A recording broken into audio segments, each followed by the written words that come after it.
is a win. So I mean, I came tonight to beat Derek Brunson, to beat the top 5 guy in the world, and I did it, and I felt exactly everything. Nothing surprised me in there. I said it during fight week, during the media day. In the first round, Derek Brunson always comes out banging in that first round, and I was ready for that. And I needed to match his pace because I knew in the second round I'm still going to be there. In the third round, I'll be there too. He won't be there anymore, and that's exactly how it went down. Now, he's an incredible fighter. He's always game. He's very strong. He hits hard, but that's exactly it. He came in with that fire in that first round, and when I continued with that pace in the second, I could see it broke his spirit. Yeah, was there a particular moment where you felt like you had him? I think I could feel it early when I caught him the first time with a big punch in that second round. I think it was a kick. I'm not even 100% sure, but almost from the first few seconds of the second round, I could see this guy was broken. He's teased retirement before this fight, before he took it, and after the fact he tweeted, hope you all enjoyed my career, or something to that effect. Did he say anything to you in the cage about this potentially being his last fight or anything like that? Not at all. He did look very disappointed though, but understandably so. And if this is his last fight, he's had one heck of a run, and all respect to him. 5-0 in the UFC now. That's obviously as good as it gets to start out. So where do you feel this takes you now? Yeah, I mean, this is a night to celebrate. This is not a career to celebrate. This is not an ultimate celebration. This is a night. This is just the same as my debut win. I'll be proper celebrating when I become champion, and this just put us one step closer. And getting right now, I'm on the longest active win streak in the middleweight division. So nobody else putting their hand up to be the #1 contender. Nobody else winning the fights in the way that I'm winning the fights, getting the finishes. And it's absolutely amazing coming from a team in South Africa with a style that people think, what's this guy? He's not really good. Well, I'm number 5, and I just beat the number 5 in the world. So yes, I am that good. And my team, we are that good, and that is what this means to me. This is not about the win and being in the top 5. We're not celebrating that. But what we are celebrating is that we are that good. The broadcast seemed to think that Derek was maybe frustrating you with that front kick to the body. Did that affect you at all in there? No, I was kind of thinking he's setting me up with something because the kick wasn't hard. It was like a sloppy kick. So I wasn't countering it immediately because he threw that. I think that was like his first strike from the fight.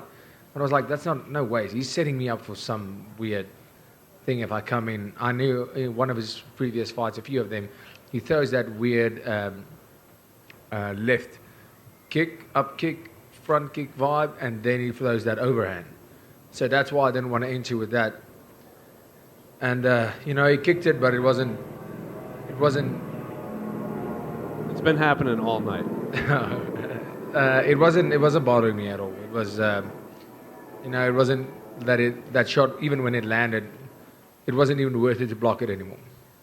At Media Day, you said you were excited for this opponent solely because you could showcase some of your other skills outside of just striking. Now, I know they threw in the towel because of strikes and everything, but do you think you did enough in there to showcase that you are a complete mixed martial arts fighter? Yeah, I got a takedown, right? Yeah, and I mean, we set out to go and say, listen, Derek, nobody takes him down. He got that one fluke takedown in the 5th round by Kevin Holland after just out wrestling Kevin the whole fight. And that second round, I was like, I'm going to take this guy down. I need to take him down. I mean, that's a skill in itself. And me and my coach, we worked on that. And I wanted to show, listen, I can wrestle with this guy. He had me in that guillotine. I turned it around. On the ground, he got his black belt from Renzo Gracie. I was grappling with him. He had me in a choke. I reversed it. He had me in a couple of situations where I reversed it. I could wrestle with him. I could grapple with him. He got tired more than me. And I finished the fight, and that was what it's all about. I think we saw it all in this fight. We saw striking, we saw grappling, we saw wrestling, and he's a really strong guy, and his wrestling is really good. And it was really cool for me to be able to showcase that tonight. In a perfect world, who would you like to fight next? Because after this performance, people on Twitter are like, oh, Dricus versus Paulo Costa, Dricus versus Robert Whittaker. Like, it was up to you, and the UFC came to you and says, you have the pick. Who would Paulo Costa had his chance. He's behind me right now, so I'm not even focusing on him. I called him out previously because he was ranked in front of me, but right now, he can stand in line. I know they want to maybe do the Whittaker and Chimaev fight. I don't know what the plans is with Chimaev because then he wants to fight here, then he wants to fight. I'm not sure, but no, I think if they give me, I think they're waiting to see what happens with Izzy and Pereira because if Izzy wins this fight with Pereira, I'm the only guy in the top 5 he hasn't fought, so that makes sense. And if Pereira wins, I'm not sure what they want to do, but at the end of the day, it must be either, it's probably going to be a number 1 contender fight or a title shot. I'm happy with either of those. Then final one for me. I'm sure you watched your teammate Cameron's win. He won, but there was, again, more controversy, like his last fight with all the fouls. So when you're watching this, are you just like, he just can't catch a break? Look, back-to-back fights with a point deduction.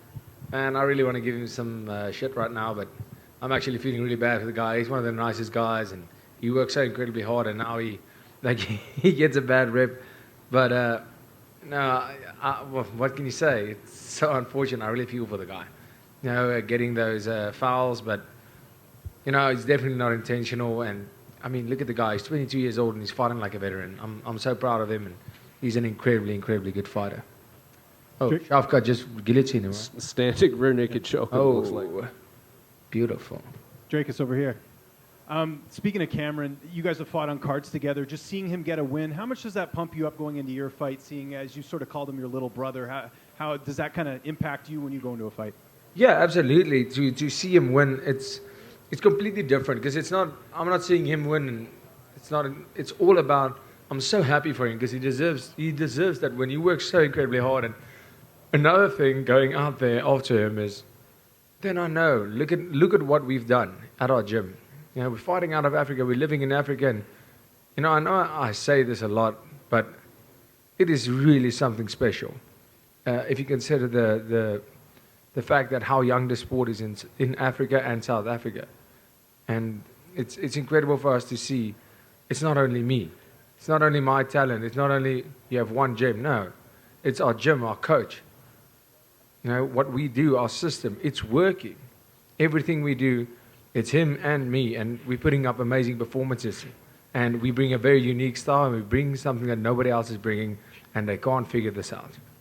And speaking of which, it sounds like he's going to Topgolf tomorrow. Are you going to join him? Absolutely. I mean, are you allowed to drink beer at Topgolf? Yeah. You Then can actually I'm order and definitely they'll bring going it to to your Topgolf. You can do you can breadcrumbs with me and some beers tomorrow. Beers, pizza. See you at Topgolf. There you go. Sounds good. And, you talked a bit about, an opponent. I spoke to Sean Strickland, actually, the other day. He seems to think that you might be next for him. I know you're sort of looking ahead, but is that a fight that would interest you at all, you and Sean Strickland? Yeah, I didn't really expect that, but, the thing about fights right now, it's kind of hard because that doesn't really make sense, does it? But at the end of the day, I'm here to fight, and if they pay me enough, I'll fight Sean Strickland, sure. Yeah. What do you make of Strickland? He's, people either really like him, they don't like him. What do you make of him, maybe even not as a fighter, just as him in general? Yeah, well, what I do respect about him is he's himself. So, I mean, he has no filter, so that's good. As a fighter, he's a game fighter. He's a game fighter, he comes to bang, he's not scared, and that's something I respect. I think he's a fighter by heart, and I respect that. Dricus, Roman Dolidze is fighting Marvin Vettori, and if he wins, he will also be on a 5-fight win streak. Would that fight interest you if he does win that fight? Well, I mean, if that fight makes sense for them for a title eliminator, yeah, sure. If that's a title eliminator fight, then that would definitely make sense. Thanks. Dricus right here in the back. Not a lot of people are expecting anything to happen, but with the title fight coming up, are you going to keep the weight low just in case UFC were to give you a call? If I get a title shot, weight doesn't have to be low. I'll make that weight. When I made my debut, they phoned me on 10 days' notice, and I made that weight. We were in a hard lockdown, barely training, But you know, I'm always finding a way to train and staying in shape. This is not. I don't train fight camp to fight camp. This is not something I do. This is all I do. This is my life. So they better know if they phone me, if they give me that call for the title fight, I'll be ready. You're always impeccably dressed up there, but I noticed Cameron Simon also stepped up his game since the last fight. I want to know if that was your influence, or did he just, saw you and took it his own initiative? No, he took his own initiative. We're competitors at the end of the day. We have two conflicting. This suit is made by Frank Bespoke, probably the best tailor, if not the best tailor in Africa. And then he has his tailor. So we are obviously competing to see who dresses the best. And like you can see, I am inspired by the one Wolf of Wall Street. And look at me. I look like an investment banker up here. Congratulations. Thank you.